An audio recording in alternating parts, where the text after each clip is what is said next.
Refreshing. We are live. Yep, I see the live icon on the channel, so we good to go. Jason, start us off. All right. Hello, everyone, and welcome to another edition of the Orange and Blue Breakdown, where we bring to you all things in the world or universe or wherever you at of our beloved New York Metropolitans. I am Mets fan since '86, Jason Ortiz, and my co-hosts. I'm Metzrock, aka Nick. And I'm Dave Kim, aka Captain Caps. Welcome, welcome, welcome. And before we bring you tonight's episode, do not forget to hit that like button and subscribe to our channel. If you have not yet, please do so, because an extra click would definitely help another Mets fan find this group.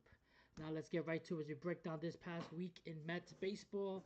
Series against the Cardinals, previous series against the Diamondbacks, and the upcoming series against the Chicago Cubs, who come into Citi Field as one of the hottest teams in baseball. So with that information, we're going to go right into it and jump on the Cardinals series, and I'll leave it to my two fellow co-hosts to discuss the previous series. All right. Let's start off with the series opener against the Cardinals in St. Louis. So the Mets offense comes alive with 9 runs on 17 hits, and the Mets win that series opener 9-3 against the Cardinals. Next day, May 3rd, it's postponed due to rain, causing a doubleheader on May 4th. Blake Tidwell made his major league debut ineffectively, getting rocked for 6 runs in just 3 2/3 innings. The Mets tried to come back, but came up short, and they also left 12 men on base and lose 6-5. Second game of the doubleheader, the Mets leave another 9 men on base, and Miguel was relatively ineffective, and the Mets offense was completely shut down by a debuting Michael McGreevy. And the Mets get swept in the doubleheader and drop 2 of 3 in St. Louis, losing 5-4. Now, the only thing that I kind of found positive about that series is because, yes, the Mets lost, but the most important thing when it comes to season stats and all that, Mets won 5 out of the 7 games in the season series. Series, they went 5-2. 5-2. So, yes, the Mets stunk, but if you look at the way the scores wrapped up, that game 1, the Mets lose 6-5, in it to the end. Game 2 of that series, Mets lose 5-4, in it to the end. So the Mets are finding themselves shots at coming back and winning these games that they lose, and they're just not getting it through for some reason. Now, Soto is finally starting to heat up, and Alonso is still there. He's still that power hitter. He's driving in runs. I think he's got over 30 RBIs now on the season, and we're only in... It's May 8th. May 8th, and he's already got 30-plus RBIs. I don't even think he had that many at this point last year.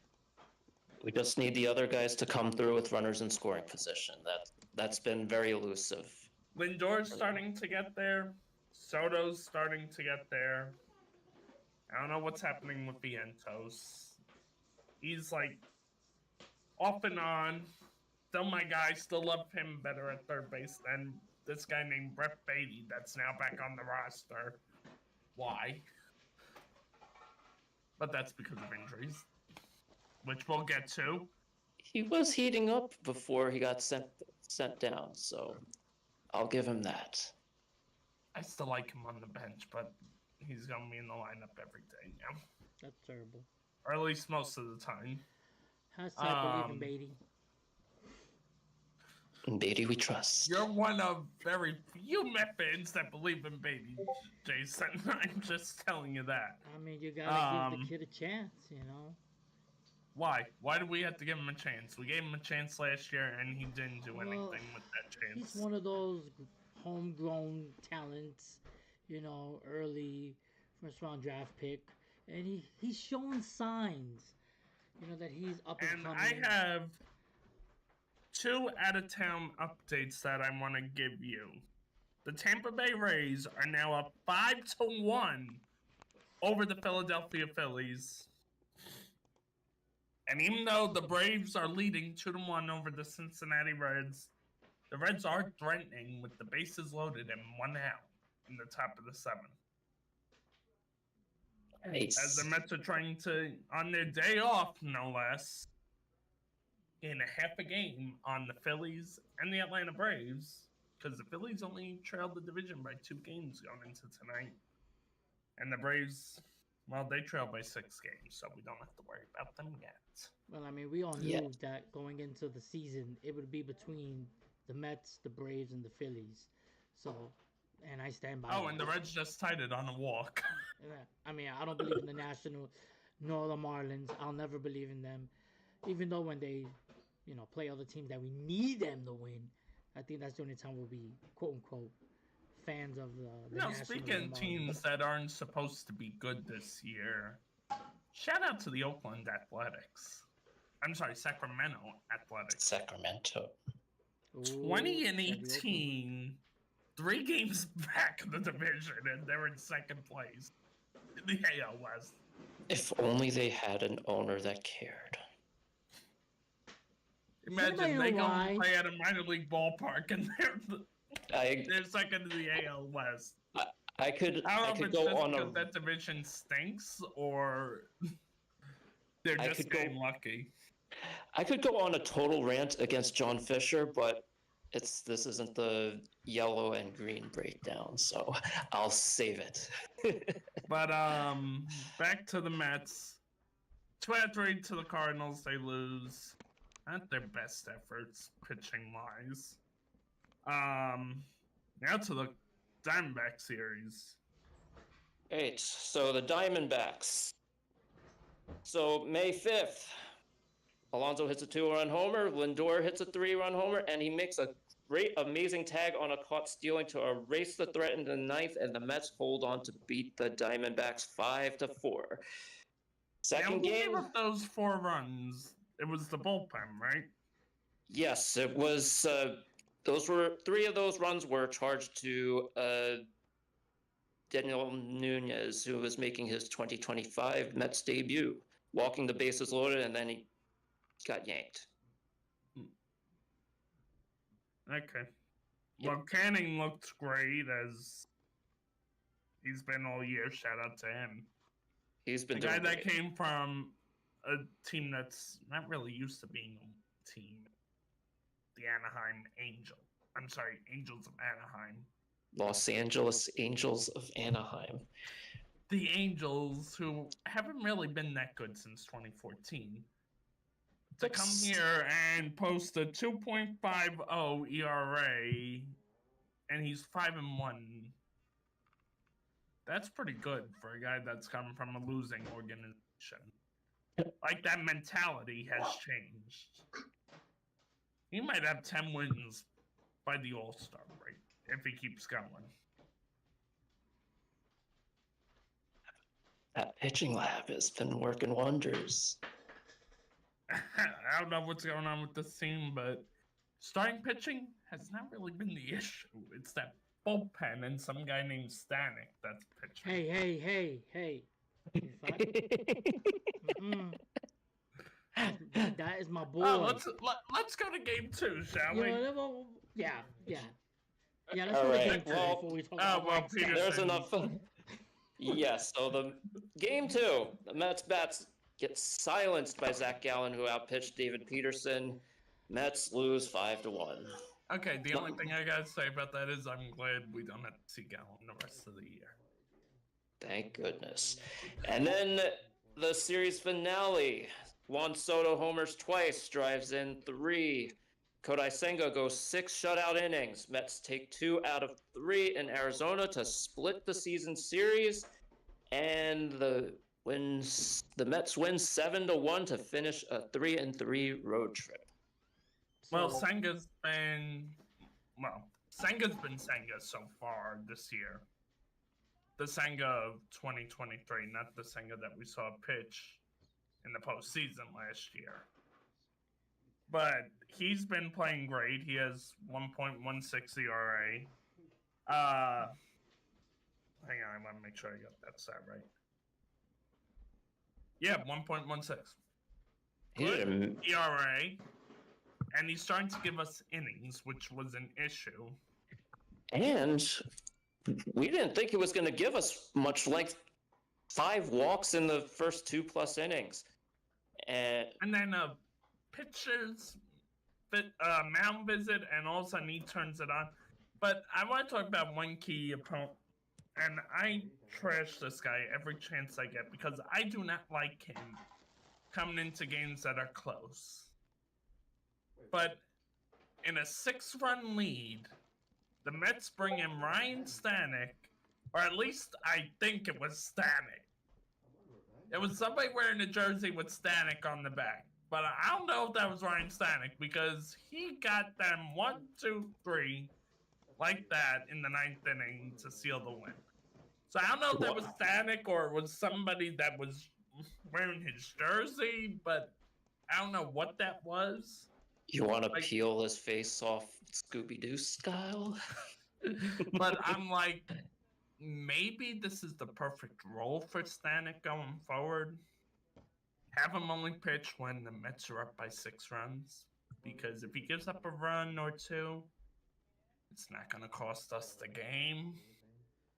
Like what happened in Washington when he gave up a walk-off 2 out of the 4 games. So maybe this is his role now. I mean, Chronic, great job relieving Sango 1 1/3. Razaban came in and did a great job. And then Stanek finished the deal. As a mop-up man. As a mop-up man in a 7-1 game. Now, we're going into the Cubs series, which is the start of 4 out of the next 5. I know we're jumping ahead a little bit, but I want to make this point. 4 out of the next 5 are against teams that are probably going to be a postseason contender. The next 4 of the next 5 series. If you think about it, you got the Cubs. Pirates ain't going to be a postseason contender come July. Yankees, Red Sox, and the Dodgers.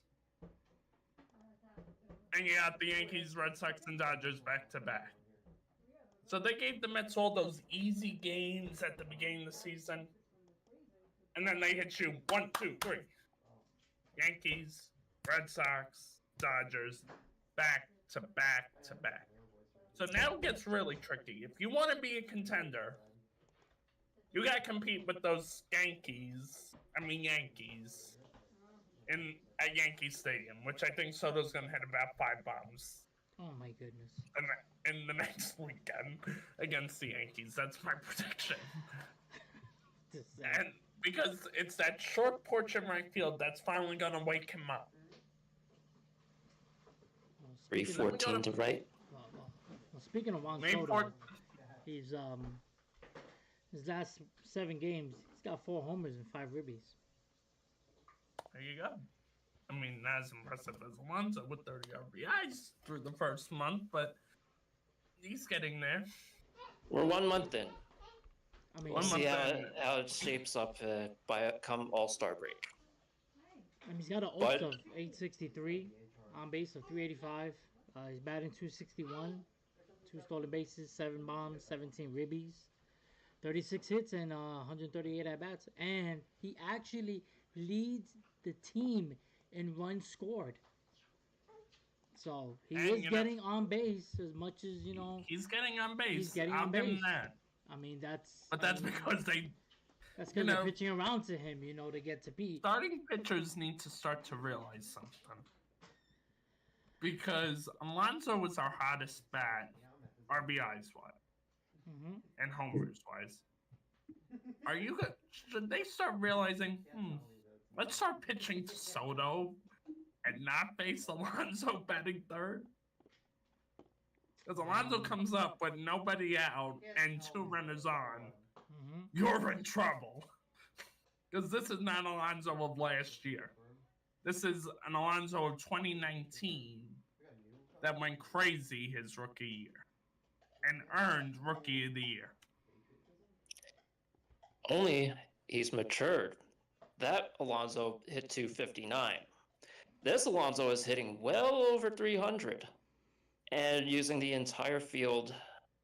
This is the difference between Alonso of this year and the Alonso of last year. Last year, he was pressing. He was getting very pole happy.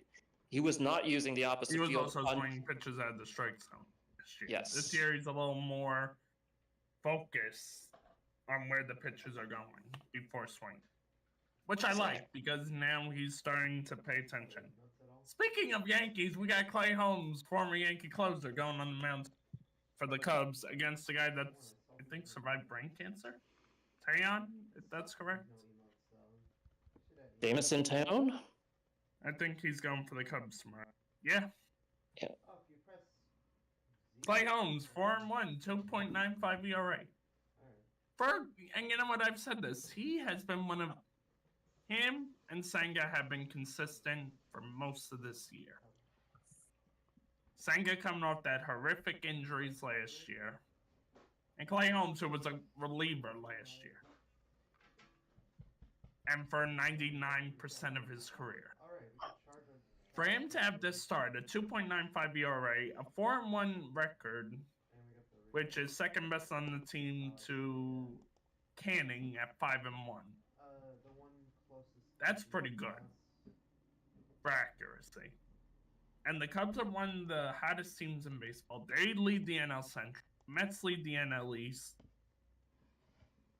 And no matter what happens, if the Phillies lose this game, we will be in first place going into the Pirates series next week, regardless of how this weekend goes. No Mets. But you know what? These are the games that you had to take. The Cubs are going to be there in the postseason. And we're going to have to worry about them some point down the road. But if we take care of business now, it's going to be a little bit easier later on down the road. Even though I really shouldn't say that because anything can really happen in baseball. Because the Mets went 0-7 against them in 2015 and swept them in the postseason. They sure did. 0-7 and then just return the favor. That was crazy. Game 2 of that series against the Chicago Cubs, you will see to be determined going for the Cubs. I heard he was really good, that guy, to be determined.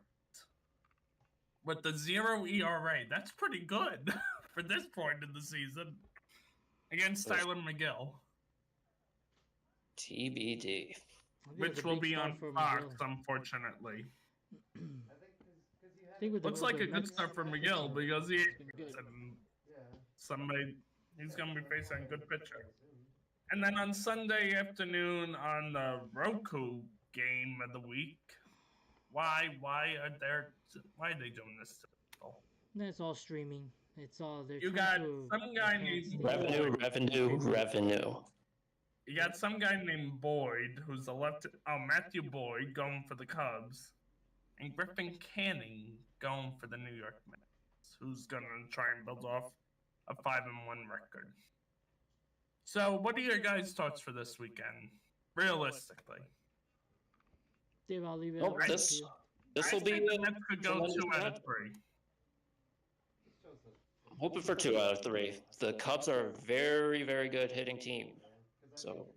And you know what? I hope for 2 happy recaps out of you and 1 recap that I won't be looking. No one's going to want to read that in the venting room. I think they would. Well, I mean, the Cubs lead the MLB or the NL in pretty much every offensive category, so I'm just gonna leave it at that. Yeah, I think they have the most runs scored right now, actually. Yeah, they definitely brought it. Or at least in the National League so far. Do I trust them though to make a run? They might get in because that Central is so weak right now. I mean, the Brewers are 3 games back. I mean, actually, really, this You know what? This division is a 4-team race right now, which is a little bit of a shocker. You would have thought maybe Milwaukee would take control over this division. But this isn't the recap of the Cubs or the NL Central. But it is the orange and blue, and there is another New York team that wears those colors. And I want to give a very big shout out to the team that has put Boston Celtics on notice after the first 2 games at TD Garden. 20-point leads the Celtics had midway through the third period. Not just in game 1, but in game 2, in your home court, and you let that go? You lose by 3 in game 1, and then you lose by 1 in game 2 to the Knicks. Oh, by the way, I'm going to mention this. We mentioned the 0-7 against the Cubs in 2015. The Knicks did not win a game till Monday against the Boston Celtics all year.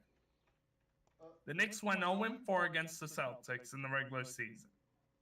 And only one of those games was close. Last game of the schedule against them at Madison Square Garden went over. First 2 games of the postseason against the Celtics, 2 close games, 2 Knicks win. And you know what my official prediction is? Knicks win the series, they're winning the NBA title. Because nobody's going to want to face the team that knocked off. Wow. Guys making bold predictions right now. Ball is in the Knicks' court, so. Especially Saturday. Game 3, Madison Square Garden. If the Knicks win game 3, is the series over? No, so I honestly think the Celtics will win game 4 and Knicks will close it at 5. Wow. Wow. This guy's making I'm bold not even letting the predictions here. Celtics My get word. back to Boston. Celtics do not get to go back to Boston for game 6. That ain't happening. I mean, look what the Cardinals did to the Mets after that 4-game sweep. The Cardinals got some revenge, so I expect Boston to. Well, you know what? It's the other win way their around A-game. now. I think their A game, they can't even shoot threes right now. the playoffs are far. In their own guard, they couldn't even shoot threes. They were like what? They missed like 33 shots. Well, game 1 they were 15 shots out on of the 60 three-point. from threes. I mean, how do you chuck up 63 pointers and only hit 15? The math is. How do you do that? I don't know. If I'm the coach, And you're I would supposed to be the 2 challenge seed them. in the playoffs? And you're letting the Knicks beat you? A team that you destroyed all year? Hey, basketball has a funny way of bouncing the ball to the opposing team. I was sitting in the car coming home Monday night from school, and I'm watching this, and I kept saying, Siri, what's the score of the next game? And they told me, and it was 20 points. I was like, oh, this game's over. I get home, I eat dinner. I asked Siri again what the score was. And all of a sudden, it's a 3-point game. I'm like, oh, I gotta go put this game on. The Knicks are making a comeback. Last night, I'm watching the game. It's a 14-point game with 5 minutes left in the game. And I'm watching. I'm like, oh, I'll watch it. And they'll go back to Madison Square Garden, tied 1 apiece. 2 minutes later, it's a 2-point game. I'm like, maybe they'll go back 2-0. Like, really? You played that badly in your home court against the Knicks? I mean, if you don't bring your A game in game, because Madison Square Garden is going to be packed to the rim Saturday afternoon. Are you I'll going be to the down game? in the orange blue. Is the one of you going to the game? I will not, but I will be watching the game somewhere. I'm gonna be passing through around 7:30. It's gonna be a madhouse in Penn Station. Yeah, traffic is it's gonna be on another level. Mass All right, well, we transit gotta and get to driving. some injury reports for the Mets. Danny Young undergoes Tommy John surgery. We're losing those guys to the same injuries. Unbelievable. AJ Minter undergoes season-ending lat muscle surgery. What is it with these guys? They get surgery and they're done for the year. And those were our two best relievers. And our two lefties. So we're left without a lefty in the bullpen until Brooks Raley comes back. Nimmo tweaked his knee Tuesday but was in the lineup Wednesday. Jeff McNeil's hamstring cramps. Nothing to worry about after coming out of the game after an RBI triple. And Jesse Winker also suffered an oblique injury. You know, this is now what, our third player since March to go down with an oblique injury? McNeil, And you know, Manaya. every player that we just listed there that got hurt, all lefties. And you want to know something hilarious? And I just want to point this out. Back in 2009, 2010, the most injury problem the Mets had was a freaking hamstring injury. 2009 and 2010? Between 09 and 2010, most of the time it was just a hamstring injury. Unless you want I could have to recalled. name by John Neese, who tore his hamstring covering first base against the Cardinals in 09. There was also Jason No, Bay. Jason Bay wasn't on the team in 09. All right. Oh man, what year was he in? 2011. All right, gotcha. But a big shout out as we get closer to the 13-year anniversary of Santana's No. Yes, That's less than a month away. I watched that this past Saturday because there was no game to watch because of the rain out. Oh, that's the recap that you did. Yes, it was. Now, see, the recap would have made more sense a month later. See, it was a series against the Cardinals. I figured I'd put a Mets Cardinals game in there because So you know what? wasn't On the gonna. 20-year anniversary, they need to make the Cardinals play the Mets on the 20th anniversary of the no-hitter. Just to rub it in a little bit. Because it looks like we're only going through a no-hitter every 10 years. Or close to it.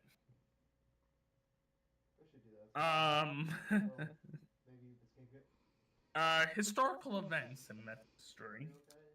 Oh, this one's loaded this week. 7-run inning against the Phillies in 2022. That was the year the Mets just dominated the Phillies, right? Yes. There was the no-hitter. There was that seven-run Comeback. night. In Philadelphia, no less. Yep. Did you see the John Boy video that covered that game? No, I didn't happen to catch that. Oh, you got. I have to go and see. Gotta watch. But you know what? The biggest moments in Mets history, and when I mean big, it's not because of his size. Bartolo Colon's home run against the San Diego Padres in 2016. Now, where were y'all when that home run happened? I don't even know. I know it was Mother's Day weekend. So I think I was here. I was live streaming. Were you? The New York Mets live group was around back then? Yeah. Well, not the New York Mets live group, but we were in We were in one of the True Mets groups, live streaming, Oh, before we moved over and kind of ran it on our own. Gotcha. Yeah, I was on my way back from visiting my parents, and I got a notification on my phone saying Bartolo Colon hits a home run. I'm like looking at my phone, I'm like doing double takes, triple takes, not believing what I saw. nobody could. May the 5th, 2004, Mike Piazza breaks Major League records for career homers as a catcher, hitting 352 career homer as, Piazza. Greatest of all time as a catcher. The greatest home run hitting catcher of all time. Without a doubt. Earned his spot in Cooperstown. I'm glad that he went in as a Met and not as a freaking Dodger. Because he did more for the Mets than honestly he ever did as a Los Angeles Dodger. And for that brief moment that he was a freaking Marlin. He was a Marlin for 3 days. And they shipped him to New York. Boy, Yes. the Marlins make a mistake. Piazza led the Mets to a World Series. Well, that was the Marlins fire sale year. They got rid of everybody that won the World Series the previous year in '97. May the 6th, 1987. Now, you two were here for that. I was not a thought. Yet. Yes, I am younger than the 80s. I was born in 2001. Keith Hernandez becomes the first Mets captain in history. Nothing really to say there. Best captain, one of the best captains the Mets ever had. Keystone of that Mets team that beat the freaking Red Sox almost 40 freaking years ago. And you know what? That's not the only New York team that has a long drought. There's actually 2 other championship reigns. And I'm not talking about the Brooklyn Nets. I'm talking about the Knicks haven't won since the 70s. And the Jets, who had that lone Super Bowl in 1969. And I was telling a Jets fan this the other day. I said, just so you are aware, since the last time the Jets won a Super Bowl, my football team has won 6. I'm a proud Steelers fan. Darryl Strawberry made his debut on May the 6th, 1983, when the Mets really stuck. Hold on. A Steelers fan? Yes, I'm yes. Strawberry's my boy. My all-time favorite Mets. A Steelers fan? And then, Jason, I am a Steelers fan. No. Wait. A Steelers fan? Yes. I got a Steelers hat under my bed. I got a Steelers jersey in the closet. I will rip it out next week. Unfortunately, don't make fun of it. This guy was on the team when I got the jersey. Antonio Brown. Well, I have a fan question. He wants to know, what is your thoughts on Juan Soto? I'm gonna let you guys handle that one. It's actually 2 of them. For however long he's been, quote unquote, struggling, he's too good a hitter to be locked in the funk all year round. And you know what? I'm gonna say this. He's in a funk, and I think that funk is gonna tear right open when the Mets go to the Bronx next week, and they sweep those Skankies out of their home stadium for the 2nd year in a freaking row, because I cannot stand the Yankees. And I'm like you guys, because like I said, I was born in 2001. You guys had to live through that hell that was the Subway Series in 2000. Now me, I was pulling for that Subway Series last year because I was like, we're finally that team that can beat the Yankees. That Mets team would have beaten them in the World Series. Regardless of how that series was going to go for the Yankees, either against the Dodgers or the Mets, it was going to be the same result. The Yankees were losing that series last year because there was no way they'd beat. They couldn't do it all year, so why would they do it in the World Series? And all these times you're saying stankies on air. I think I should allow myself to say filthies on air now. That was horrible. Have another. So David, what are your thoughts on Soto? He's too good a hitter to stay in a funk, and I think he's coming out of it now with the 2 home runs that he hit in Arizona, the final game in Arizona. Okay, well, I got an update on that Phillies game because that's not up to date what the guy posted in the chat. The Phillies are now down by 1. They're down 5-4 in the top. Well, I think Juan Soto is finding his way. Like David said, he's too much of a good hitter. A lot of these pitchers, they're just going to continue to pitch around them. And until the league actually says, you know what, Pete Alonso is doing more damage than Juan Soto is, then they'll start reversing the pitching trend. And then that's when Juan Soto will catch flight. Remember, last week he just hit 4 home runs, so just be patient, Met fans.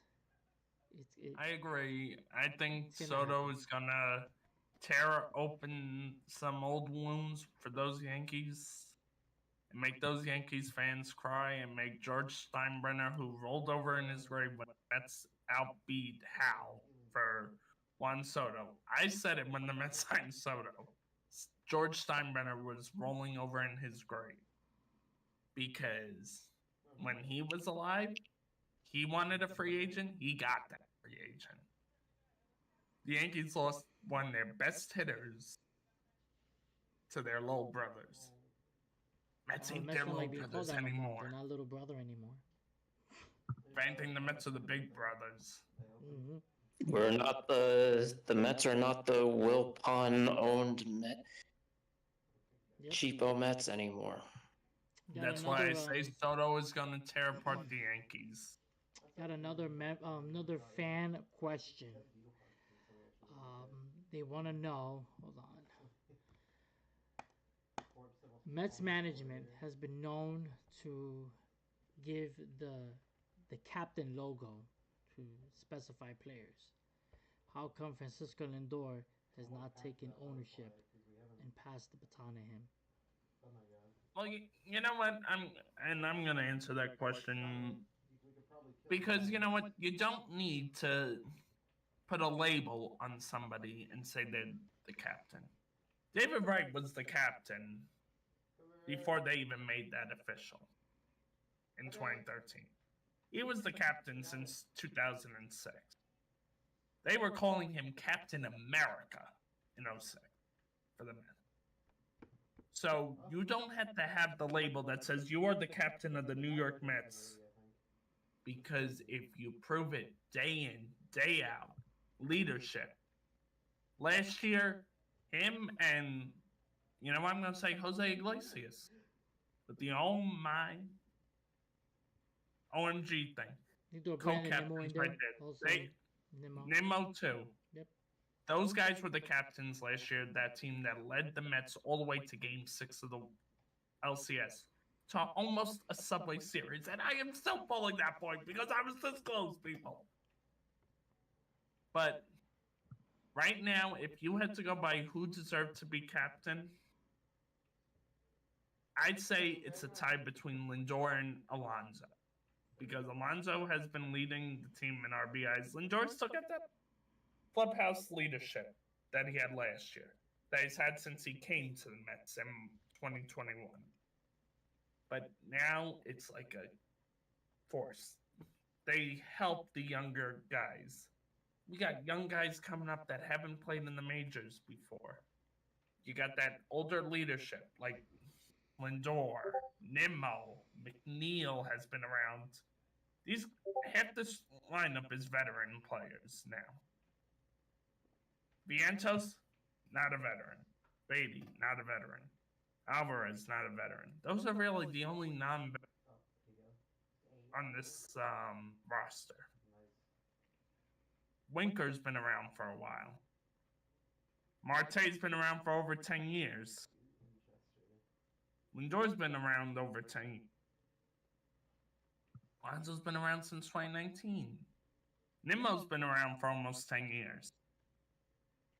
McNeil's been around since almost 2019. I'm sorry, 2018 he came up. This is a bunch of veterans, the few little baby faces that haven't been around for a long time. But any given day, anybody could be a captain of this team. If you prove yourself day in and day out, and you lead this team to victories. Because victories, no matter what point of the season, you gain a lot of victories now. You could have that breathing room if you go into a 3-game slump later on in the season. But right now, those teams are too close. The Phillies are too close. The Braves are too close.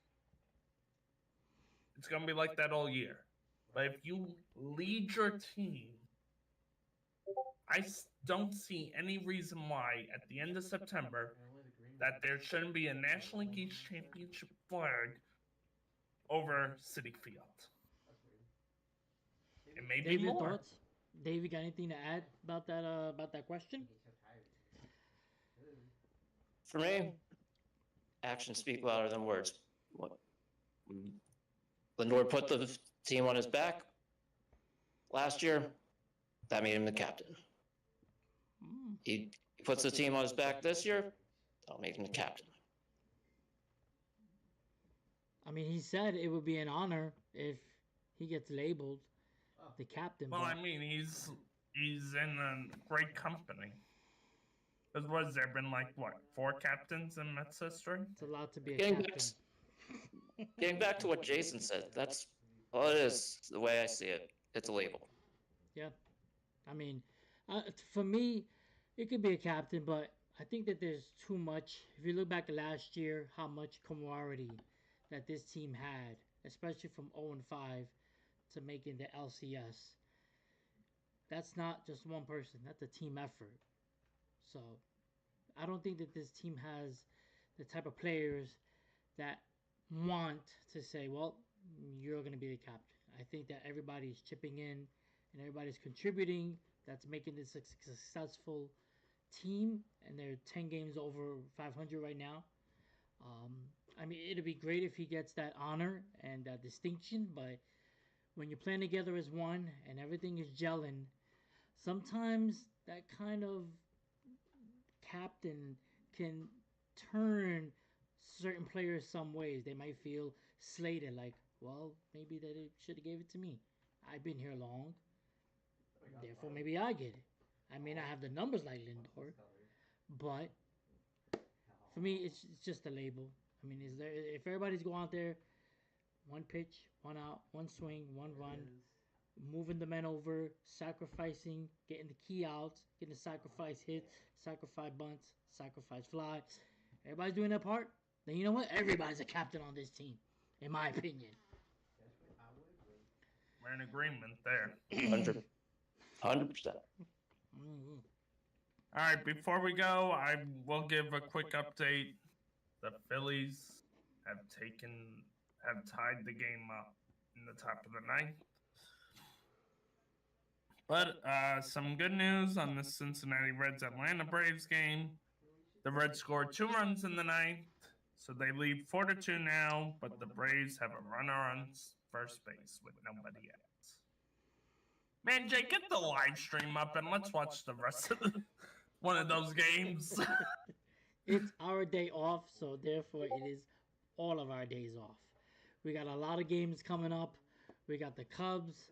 We got the Pirates. And don't sleep on the Pirates because you know that they're going to play us. Always tough and always aggressive at 12 and I think they're 12-26. But don't let the records fool you. And then, of course, you got the Yankees, the Red Sox, and then the Dodgers. So got some big series for the Mets.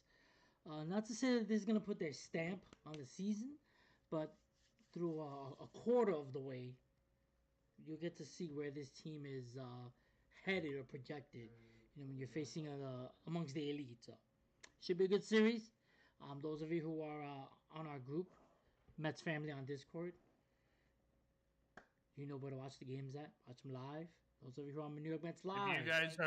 If you guys are through Facebook, you can hit us up on Messenger. Through my post, you can hit me up and I'll send you the link so you're able to watch the games. Jason is our main streamer because really he's our leader. I'm gonna become in this Discord. Team effort here. Team effort. Team effort, but he is our head streamer. I co-stream if my Wi-Fi cooperates. But it's actually a lot of fun. And of course, we bring you the recap at the end of the week. But we also have the best recap man in the game, David. Thank you. First time I've gotten a chant in my whole life. There you go. Oh, it feels good. First time for everything, brother. First time for everything. Captain Caps. Captain Caps. What a great way to end. Jason, you want to finish up the... Yeah, but hold on. Before we end this stream, a Steelers fan?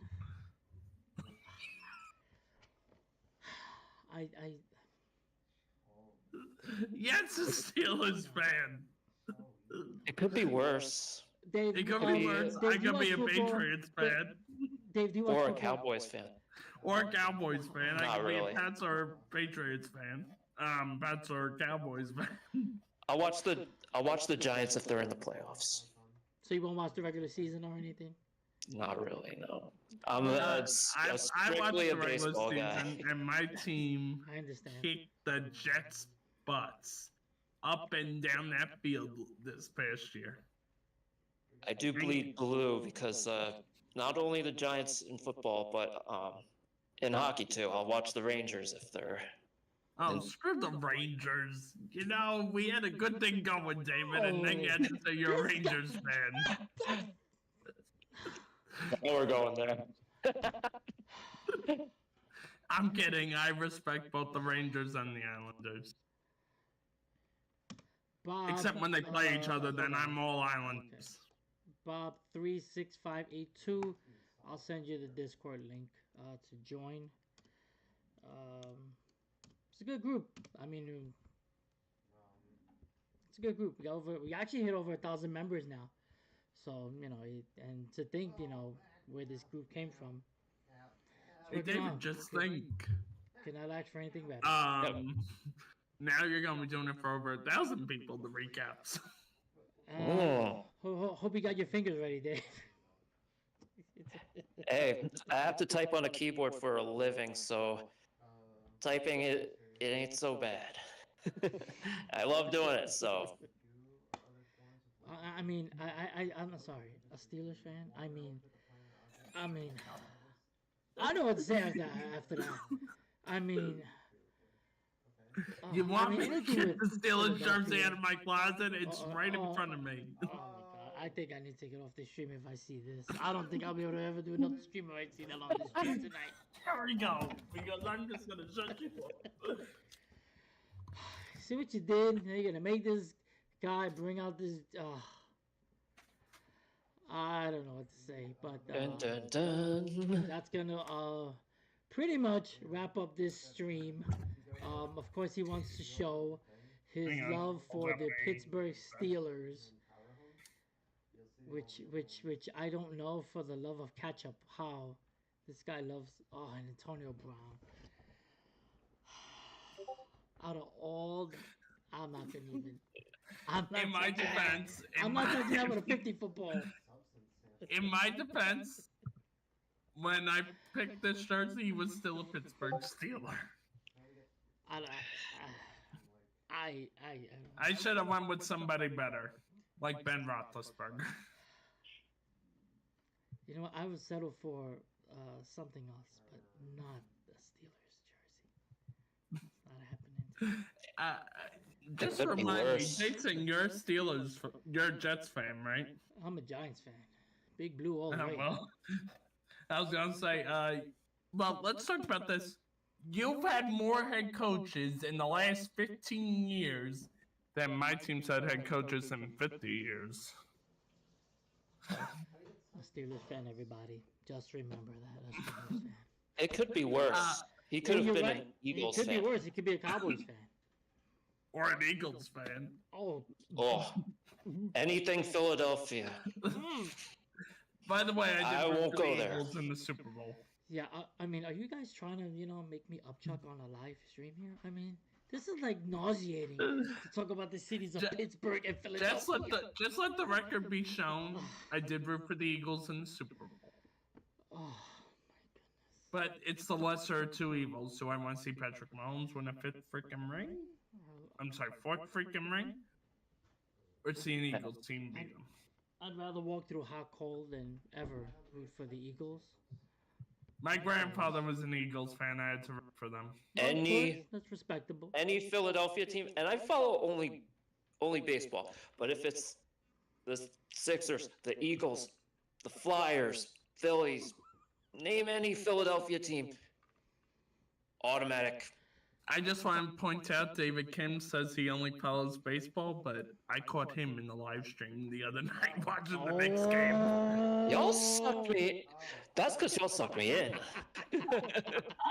That's because we suckered him in after watching how fantastic, game one came about. And that was kind of like at the last minute. I live streamed that game. I was like, you know what? Let's do it again. Let's run it back. Let's see if we can hit our fortune. Well, now, Jason, you have to do game 3 because you've done two. That's what I do these. And the best part is, Jason, it's right when you get off from work. That is true. I work 6 to 2 Saturday, so it'll be a fun Just Saturday. think about that. You get done with afternoon/evening. work, you can get some food, and then you can watch the Knicks kick the Celtics' ass. This guy's got a lot of confidence. And they keep doing the way they did in the last 2 games. Can you blame me? Well, to be continued. I mean, we can just all, as Knicks fans, gonna hope for the best. Saturday. Steelers all the way this year. Before we wrap this up, guys, you have anything else Mets related? Either one of you would like to add, mention, shout out to, forgot to add, want to say, anything else? Why was that not showing up to me? Just let's go Mets. Let's kick some butts this weekend. And you know what? Once again, let's go back to the Knicks. Let's go freaking Knicks. Kick the Celtics butts in game 3, and let's put them 1 win away from the Eastern Conference Championship. Let's go orange and blue. All right, and that is going to do it for this edition of the Orange and Blue Breakdown. I want to personally thank everyone who has tuned into our live streams since the start of this. We really appreciate each and every one of you rocking out with us, and including to tonight as well. Those of you who are members and who want to spread the word about our group, go ahead and send them the link and let them hit that like button and subscribe as well. That is going to wrap it up for tonight's stream. Again, thanks for everybody tuning in. Tune again next Thursday, 8:30 p.m. on the Eastern Standard Time. If you're on the West Coast, you can join us about 5:30. And if you're on the down south, you can join about an hour early before that. So, for one of your fantastic co-hosts, Jason Ortiz. I'm Nick, aka Metzrock. And I'm Dave, aka Captain Caps. And we will talk to you all next Thursday. And as always, we ended always saying, let's go! Let's go, Met!